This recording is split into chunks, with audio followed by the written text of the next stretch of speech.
చాలా రోజుల తర్వాత నాకు కైఫానిక్ డ్యూటీ అయితే పడింది. నేను మా బాబాని వాళ్ళ ఫ్రెండ్స్ దువ్వాని దగ్గర డ్రాప్ చేసి నేను ప్రెజెంట్ కాల్దియాలో పాతింటి దగ్గరికి అయితే వచ్చాననమాట.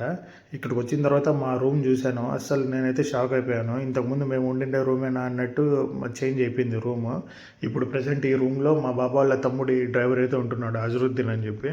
మొత్తం రూమ్ అంతా చేంజ్ చేశాడు అండ్ రూమ్లో టీవీ కూడా సెట్ చేసుకున్నాడు. బెడ్ దగ్గర టీవీ సెట్ చేసుకొని బాగా ఎంజాయ్ చేస్తున్నాడు. నేను వచ్చినప్పటి నుంచి ఎవరితోనో ఒక గంట నుంచి ఫోన్లో మీటింగ్ వేసుకున్నాడు వాళ్ళ అన్నతో.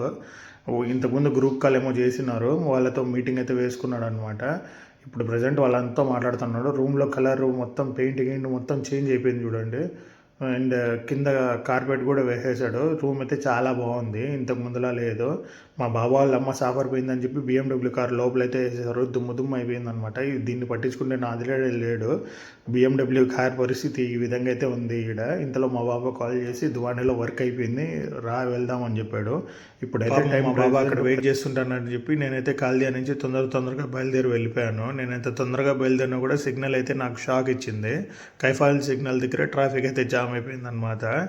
అసలు నేనైతే ఎక్స్పెక్ట్ చేయలేదు. కైఫాన్ సిగ్నల్ దగ్గర ఇంతకుముందు ఎప్పుడన్నా నిలబడితే ఒక జస్ట్ 2 మినిట్స్ అట్లా నిలబడేవాడిని, కానీ 10-15 నిమిషాలు నిలబడాల్సి వచ్చింది ఈరోజు. ముందే లేట్ అయిపోయిందిరా అంటే ఈ సిగ్నల్ ఒకటి నా ప్రాణానికి. ఇప్పుడు నేను ముత్తులాగా వెళ్ళే టయానికి మొత్తం టైం 11-11:30 అయితే అవుతుంది. ఇంకా భోజనం అయితే చేయలేదు, ఇంకా అక్కడికి వెళ్ళి భోజనం చేయాలన్నమాట. మంగళవారం ఎందుకు పెట్టుకున్నాడో డ్యూటీ తెలియదు. వెడ్నెస్డే వచ్చేవాళ్ళం ఎప్పుడు ప్రతిసారి. ఓకేనా, వీడియోలు అందరూ కమెంట్ చేయండి, వీడియో మీ ఫ్రెండ్స్ అందరితో షేర్ చేయండి. టేక్ కేర్, ఉంటా, బాయ్.